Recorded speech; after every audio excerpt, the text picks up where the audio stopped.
दोस्तों, अगर आप भी चाहते हैं कि इस बार इंडिया T20 वर्ल्ड कप के चैंपियन बने तो हमारी इस वीडियो को दिल से एक लाइक जरूर कीजिएगा।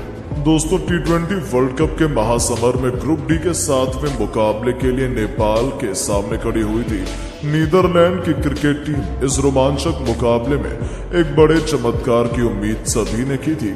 डैलस के ग्रैंड प्रेयरी स्टेडियम में जब टॉस के लिए सिक्का उछाला गया तब टॉस के बॉस बने नीदरलैंड के कप्तान स्कॉट एडवर्ड्स और उन्होंने टॉस जीतकर पहले नेपाल को बल्लेबाजी करने का न्योता दिया।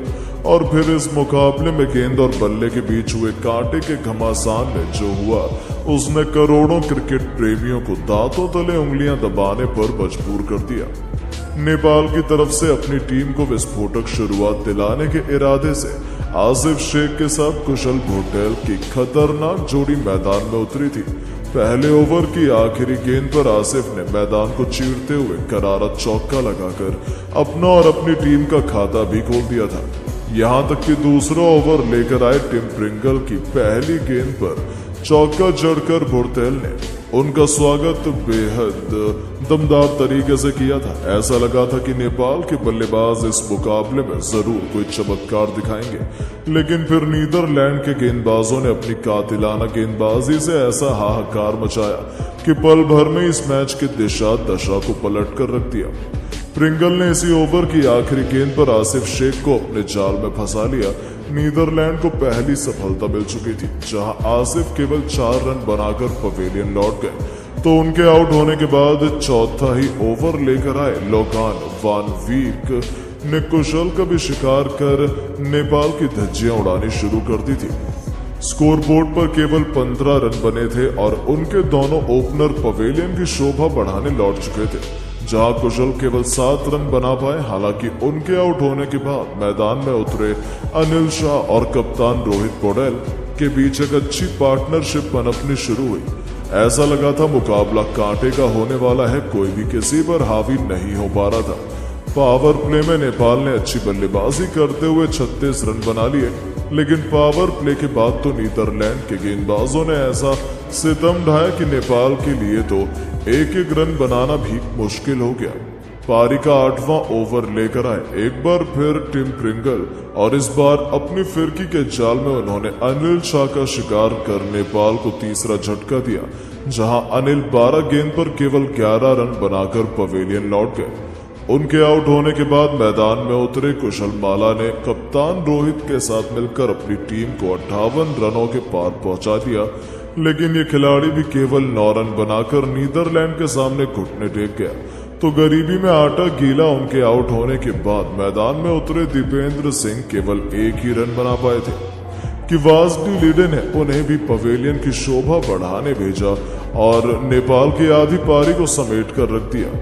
जी हाँ दोस्तों, स्कोरबोर्ड पर केवल 53 रन बने थे और नेपाल के 5 बल्लेबाज पवेलियन लौट चुके थे। नेपाल की हालत खराब हो गई थी। ऐसा लगा था कि नेपाल की क्रिकेट टीम तो 100 रन भी नहीं बना पाएगी, लेकिन सलाम है नेपाल के कप्तान रोहित का, जिन्होंने विकेट गिरने के बावजूद मैदान में डटकर बल्लेबाजी की। अपनी टीम को इस मुकाबले में पीछे बिल्कुल भी नहीं हटने दिया। उन्हें गुलशन झा से बखूबी साथ मिला। हालांकि जैसे ही कप्तान रोहित 37 गेंद पर 5 चौके की बदौलत 35 रन बनाकर प्रिंगल का शिकार हुए, मानो वहीं से नेपाल की पारी का अंत माना जाने लगा। उसके बाद भले ही गुलशन ने 14 रन बनाए, अंत में करण केसी ने केवल 12 गेंद पर 2 खतरनाक छक्कों की बदौलत 17 रनों का योगदान दिया, नेपाल को 100 रनों के पार पहुंचाया। बावजूद उसके नेपाल की पूरी टीम 20 ओवर भी नहीं खेल पाई और नीदरलैंड के सामने केवल 19.2 ओवर में ही 106 रन बनाकर ऑल आउट हो गई। यानी कि अभी से सबने मान लिया था कि नीदरलैंड ये मुकाबला जीत चुकी है और नेपाल के पास कोई चांस नहीं है मैच में वापसी करने का। नीदरलैंड के लिए टिम प्रिंगल और लोगन वन वीक ने सबसे अधिक 3 सफलताएं हासिल की। नीदरलैंड ने तो जीत का जश्न मनाना शुरू कर दिया था, लेकिन उन्हें अंदाजा भी नहीं था कि इस लक्ष्य का पीछा करते हुए भी नेपाल की क्रिकेट टीम उनकी नाक में दम करने वाली है। नीदरलैंड की तरफ से माइकल लेविट के साथ मैक्स और डाउट की खतरनाक जोड़ी मैदान में उतरी थी। ये दोनों जल्द से जल्द अपनी टीम को जीत दिलाना चाहते थे, लेकिन नेपाल कुछ ऐसा कर जाएगा किसने ही सोचा था। महज दूसरा ही ओवर लेकर आए सोमपाल कामी ने अपनी कातिलाना गेंद से माइकल लेविट को पवेलियन का रास्ता दिखाकर नीदरलैंड की टेंशन बढ़ा दी थी, जहां माइकल केवल 1 रन बनाकर पवेलियन लौट गए। हालांकि नेपाल की जीत की उम्मीद तो जरूर जिंदा हुई थी, लेकिन यह ज्यादा लंबी नहीं चल पाई। नंबर 3 के पायदान पर बल्लेबाजी करने उतरे विक्रमजीत तो सिर पर कफन बांधकर उतरे थे। उन्होंने नेपाल को जल्द से जल्द हराने का मन बना लिया था। उन्होंने कमाल की बल्लेबाजी की और नेपाल को उसके बाद कोई भी सफलता जल्द हासिल नहीं होने दी। हालांकि रनों की रफ्तार काफी धीमी थी। रन बनाने के लिए नेपाल के बल्लेबाजों को भी काफी संघर्ष करना पड़ रहा था, क्योंकि पिच से गेंदबाजों को अच्छी खासी मदद मिल रही थी।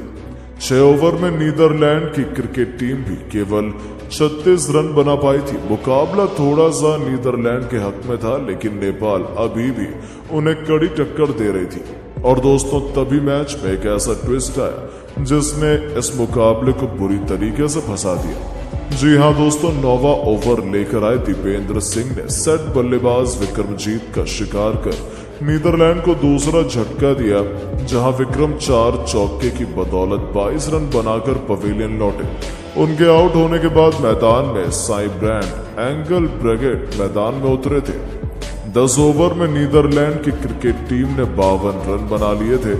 आखिरी 60 गेंद पर नीदरलैंड को जीत के लिए केवल 55 रन चाहिए थे, जो इतना मुश्किल तो नहीं था, लेकिन मैच अभी भी फंसा हुआ था। हालांकि इन दोनों बल्लेबाजों ने अपनी टीम को जीत दिलाने का मन बना लिया था। उन्होंने आते ही चौकों की बरसात कर दी। 12 ओवर में ही अपनी टीम को 69 रनों तक पहुंचा दिया। अब तो पूरी तरीके से मैच नीदरलैंड की झोली में आ चुका था, क्योंकि उन्हें 48 गेंद पर केवल 38 रन चाहिए थे, जो कि कोई भी बना सकता था। हालांकि नेपाल ने अंत तक लड़ाई की। हार मानना तो उन्हें आता ही नहीं था, लेकिन शायद किस्मत को कुछ और ही मंजूर था। और फिर आखिरी ओवर तक चले इस कांटे के घमासान में जो हुआ, वो देखकर तो पूरी दुनिया हक्का बक्का रह गई। अंत में नेपाल की तमाम कोशिशें मिट्टी में मिल गई और नीदरलैंड ने अपनी जीत का परचम लहराकर वर्ल्ड कप का शानदार आगाज किया। लेकिन दोस्तों, अब आपको क्या लगता है कि कौन सी 4 टीमें करेंगी सेमीफाइनल में क्वालिफाई? क्या टीम इंडिया इस बार वर्ल्ड कप जीतेगी? अपनी कीमती राय नीचे कमेंट बॉक्स में जरूर बताएं और ऐसी शानदार खबरों के लिए चैनल को सब्सक्राइब जरूर करें। धन्यवाद।